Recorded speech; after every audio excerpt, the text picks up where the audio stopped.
Hello and welcome to another classic rock three-string lesson. Now, Hendrix on three strings, to be honest, it's not the easiest thing to do in the world, but it is possible, and such a fantastic song, it's definitely worth a go. It's of course Little Wing, which was from the second studio album Axis Boulder's Love from the Jimi Hendrix Experience. I believe it was released in 1968. And the chord embellishments and the riffs are quite difficult, to be honest, because we're sort of jumping around the neck quite a lot. So fortunately, the entire song is just one chord progression. It's quite a long chord progression. It's like an 8-bar thing. So it's quite good to just learn that, and we can have a look at some sort of simple embellishments, and you can definitely play that. And then I will go through those other parts as well, but I imagine they're probably a little bit difficult for a lot of people. Fortunately as well, the original song is in this key, or rather it would be if he wasn't in what you call E-flat tuning. So he knocks all of his strings down by the equivalent of 1 fret, 1 semitone. So you could learn all of this, and you could then detune your guitar to G-flat, D-flat, G-flat, and then you could actually play along with the man himself, which would be great to do. But let's just check we are in the correct tuning for G,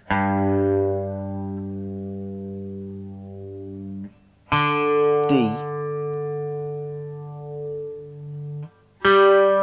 G tuning.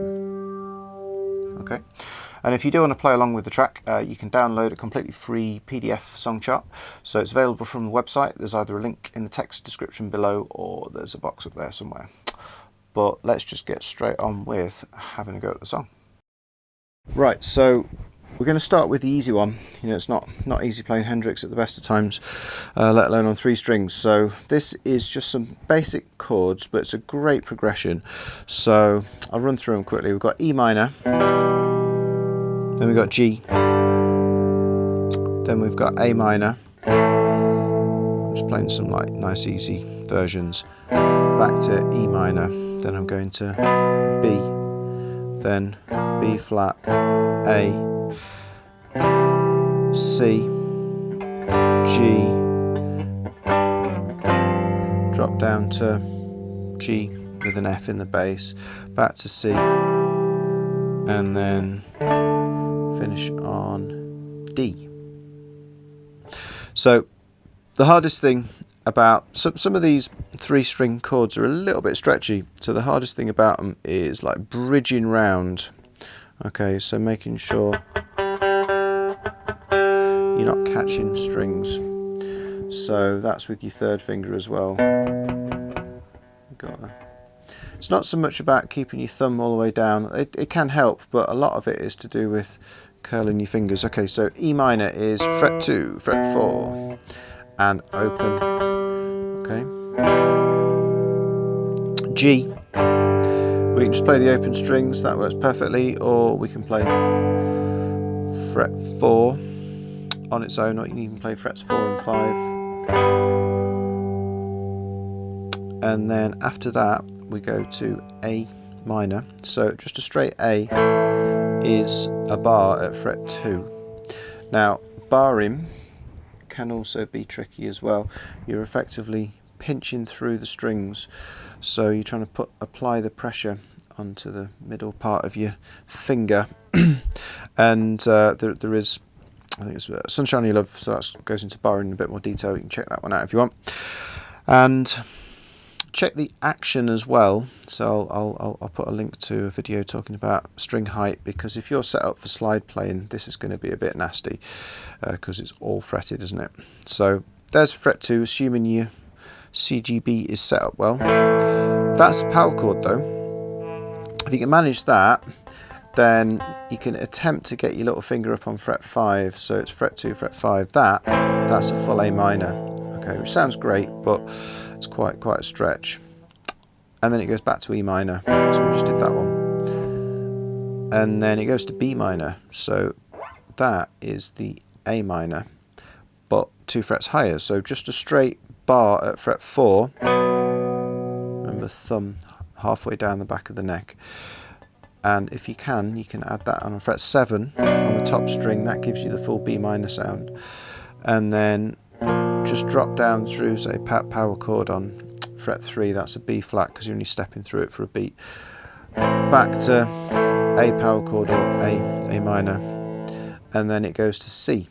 So C is quite a tricky one as well, dead useful, you know, we can play loads of C's in G tuning, but it's quite a stretch, so you've got to be bridging round, but this one can be really difficult to A, get the spread between them, and then B, be able to not catch the middle string. But that's fret 5, that's fret 2, that's open. And then after the C, it's G, and you can do a little slide down. There's a G power chord, so that's fret 5, fret 7, or even, you don't have to slide it down, but you go down 2 frets, and that's an F, but we're still keeping that G in the bass. And then back to a C, and then finish on a D. I'm just going to use a power chord up on fret 7, so the same bar. Okay, so it would be a bit like this: 3, 4, 2, 3, 4, G, whichever G. You can vary them throughout the bar. A minor for a bar, you can add that one in, and then back to E minor, then B minor or B bar chord, either's fine.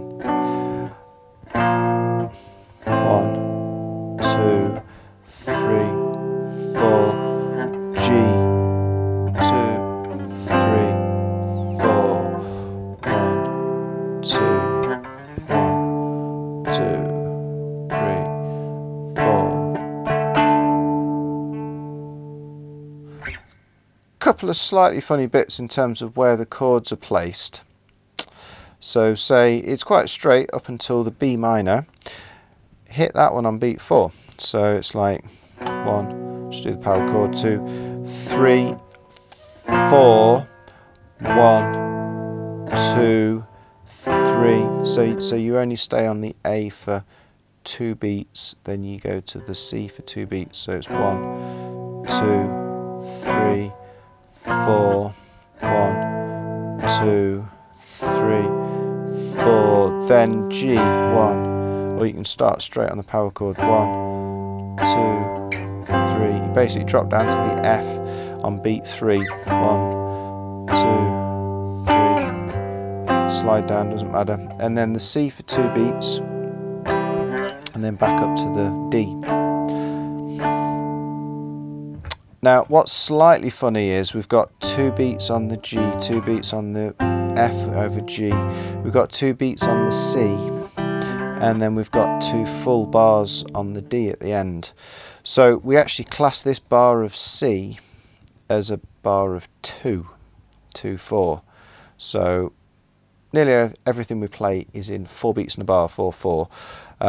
But here, I'll go from the B minor, 2, 3, 4, 1, 2, 3, 4, 1, 2, 3, 4, 1, 2, 3, 2, 3, 4. There's a drum fill. 3 and 4. Back to the E minor. So you just do the entire thing again. So if you can hear, when you get to the C, we've got a kind of lone 2-beat chord. So we haven't got another chord to tie it to, so we just got to call that a 2-beat bar, and then it goes straight back to normal 4/4 on the D. So you can see that on the chord chart. So it might be worth downloading that for free and checking it out. Okay, so the original, like I said, the original tune is in E flat tuning. So you could potentially like knock this down by half a step. So G flat, D flat, G flat, and then all of these chord shapes would work perfectly with Jimi himself. So I'd recommend trying to sort of map out the chords like that, because there's quite a lot of space, so you could definitely play along with the original song. And then what can we do to add a little bit of variation into it? Well, let's look for some little kind of riffs and variations that work on particular chords. So E minor. So I could do that. I could hammer on from 2 to 4. I don't have to do it all at once, but I can play the open D, and then there's the regular note we have in the E minor.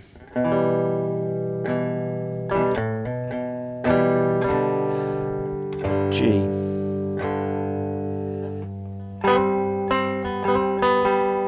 Now, on the original,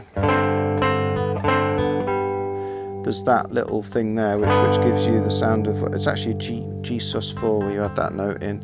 So G, you could go 5, 4, 5, 4. You could finish on middle, fret 5, or you can even finish on the open. And then when you go to the A minor,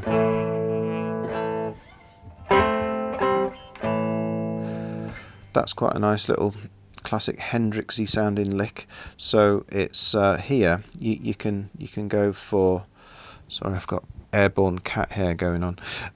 You can go for a little bar which is across the top 2, and then do a little hammer on and go back again. So A, back again, back to E.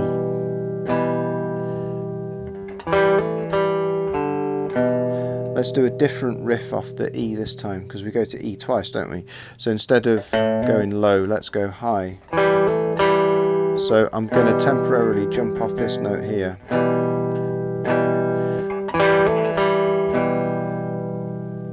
B.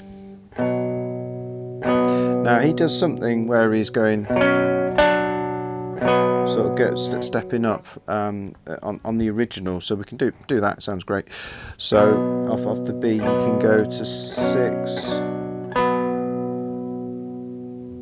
You can even play fret 7 on the middle string as well. So it's 6, 7.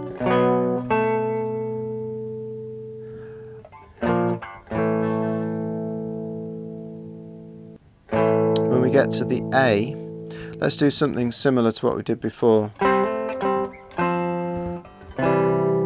So I can hold that bar and do a little hammer on, trying not to catch the string underneath.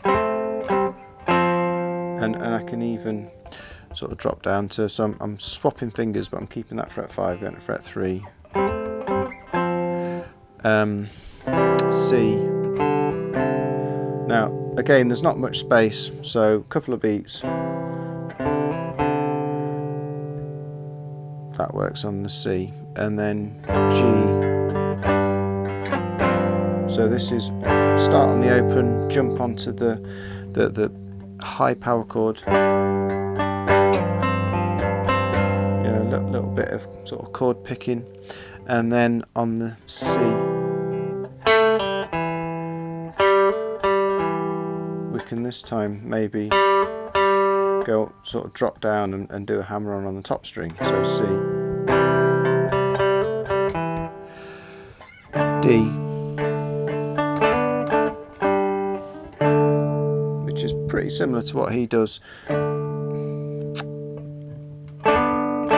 hammering on from 7 to 9. That's dropping down, keeping this high one on, swap fingers, bar 7, back to the B. So some of that might sound like this. So 3, 4, E minor,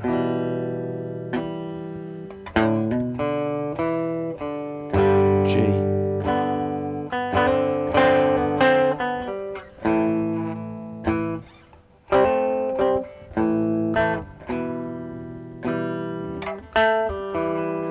then B,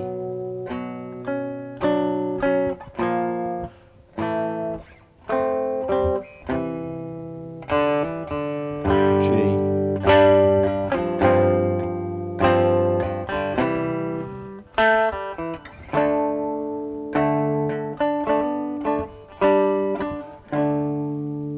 go around it again. Same sort of things, I'll probably just vary it this time.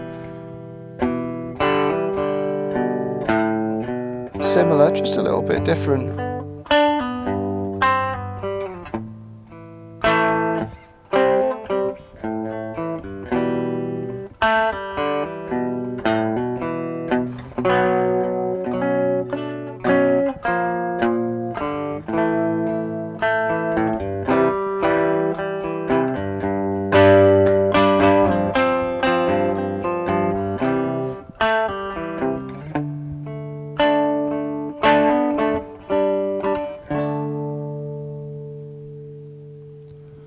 So, I mean, I wouldn't call that an easy version, but that was basically making sure I kept the structure rock solid, so I knew exactly how many beats I was going to play each chord for, and try not to overshoot, so changing exactly on beat 1 or beat 3 depending on which chord I needs to go to, and so just trying to fit some riffs in appropriate places.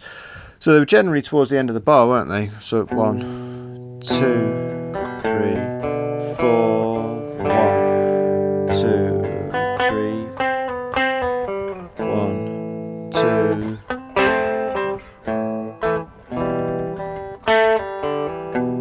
As opposed to right at the beginning of the bar, it's a bit frantic. You want to like settle, establish the chord, and then do some little twiddly bits.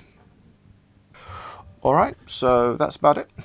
I hope you enjoyed that lesson. I hope the song's fun to play. I really like playing it. I think it's a great tune, and like we were saying, it's just the same sequence all the way through, so you know, once you've got some version down, hopefully you can have a jam along with the track itself. But if you want to download some chord boxes, there is a PDF chord chart available from the site, so you can check that out. So it's good for this song because there's a lot of sort of standard 3-string chords in it, and it's good for a bunch of other songs we've looked at as well. So we will see you here again soon on Coda Guitar.